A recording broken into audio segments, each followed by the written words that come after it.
On the Thursday Countdown podcast, in the long annals of terrifying and disturbing Donald Trump stories, this might be the most terrifying and the most disturbing.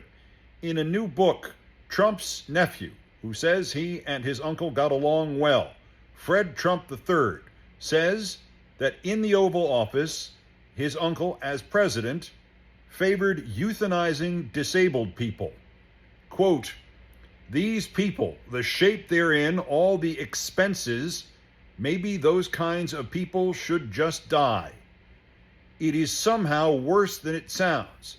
Fred Trump III had a 25-year-old son who'd spent his life battling disabilities and complications. And when the money began to run out in his medical fund, Fred Trump III went to his uncle, the president, and asked for help. To which, he says, Trump responded, quote, I don't know.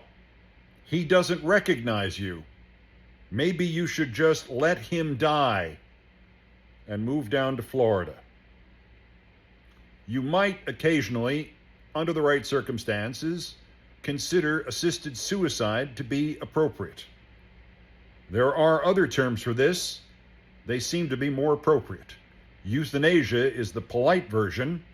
Mass murder, and a portent for what Trump would do if he were given power again, might be a more accurate one.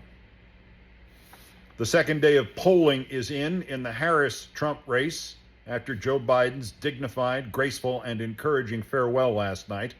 They're not as dramatic as the first day. However, in Pennsylvania, a conservative pollster has Trump now up by only one in that critical state.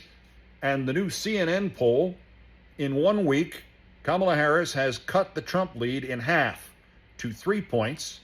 And in the interior numbers, she has registered a 5-point improvement on Biden's numbers among female voters, an 11-point improvement on Biden's numbers among young voters, and a 16-point improvement on Biden's numbers among black voters.